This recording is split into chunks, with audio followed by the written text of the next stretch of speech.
భారత communist party 58వ డివిజన్లోని 99వ వ్యవస్థాపక దినోత్సవ వేడుకలు ఘనంగా నిర్వహించారు. ఈ కార్యక్రమానికి నగర కార్యదర్శి వర్గ సభ్యులు కామ్రేడ్ కెవి భాస్కర్రావు హాజరై పలు కార్యక్రమాలు నిర్వహించారు. ఈ సందర్భంగా జెండా ఆవిష్కరణ కార్యక్రమాలు ఘనంగా నిర్వహించి అనంతరం పేదలకి పండ్లు పంపిణీ కార్యక్రమం జరిగింది.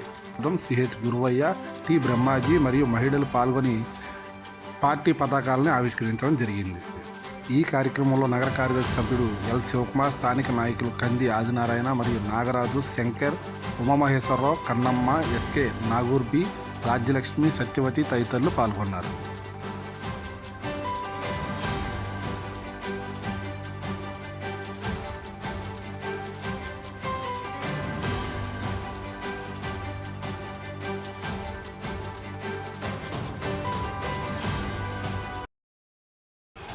భారత కమ్యూనిస్టు పార్టీ సిపిఐ 99వ ఆవిర్భావ వేడుకలు విజయవాడ నగరంలో ఘనంగా జరుగుతున్నాయి.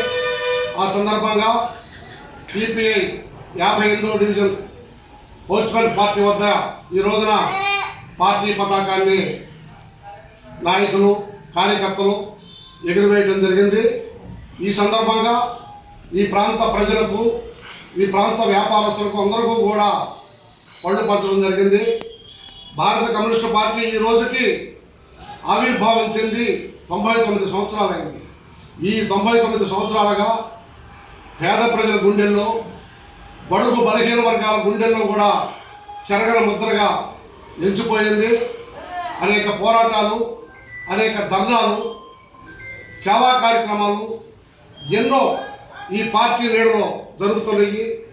ఎక్కడ పేదవాడికి కష్టం వస్తే అక్కడ భారత కమ్యూనిస్టు పార్టీ కార్యకర్తలు హాజరై ఆ యొక్క సమస్యల్ని పరిష్కారం చేయడంలో ముందుగా ఉంటున్నారు. ఈ రోజున జగన్మోహన్ రెడ్డి ప్రభుత్వం కూడా ప్రజల దెబ్బకు కుప్పకూలిపోతూ ఉంది. ప్రజలందరూ కూడా ఎదురు తిరుగుతున్నారు. ఆఖరికి జగన్మోహన్ రెడ్డి పెట్టిన వాలంటీర్లే ఈ రోజున మేము చేయము, మా యొక్క కోరికల్ని, మా యొక్క సమస్యల్ని పరిష్కరించుకోకుండా చేస్తున్నారని చెప్పేసి నాయకులు కూడా ఈ రోజున మరి జగన్మోహన్ రెడ్డి మీద తిరుగుబాటు చేస్తున్నారు. అలాగే మోడీ విధానాలకు వ్యతిరేకంగా కూడా భారత కమ్యూనిస్టు పార్టీ పోరాటాలు చేస్తుంది. ఇక ముందు కూడా ఇలాంటి పోరాటాలు చేస్తూ ప్రజలకు చెరువులో ఉంటామని చెప్పేసి, అలాగే వచ్చే సంవత్సరము 100 సంవత్సరాలు నిండిపోతుంది. ఆ సందర్భంగా మరి విజయవాడ చరిత్రలో కనీవిని రీతిలో భారత కమ్యూనిస్టు పార్టీ కార్యక్రమాలు ఈ యొక్క సంవత్సరం అంతా కూడా చేపట్టబోతోంది. 100వ సంవత్సరాన్ని చాలా ఘనంగా చేయాలని చెప్పేసి పార్టీ కూడా సంకల్పించింది. ఈ కార్యక్రమానికి ప్రజలందరూ కూడా సహకారం చేస్తారని చెప్పి, ముందుంటారని చెప్పేసి విజ్ఞప్తి చేస్తున్నాం. అయినా ఈ సెంటర్లో 3 పతాకాలు ఆవిష్కరించడం జరిగింది. ఈ కార్యక్రమానికి ప్రజలంతా కూడా వచ్చి, అలాగే ఈ సందర్భంగా పళ్ళు పంపిణీ కార్యక్రమం కూడా ఘనంగా జరిగింది.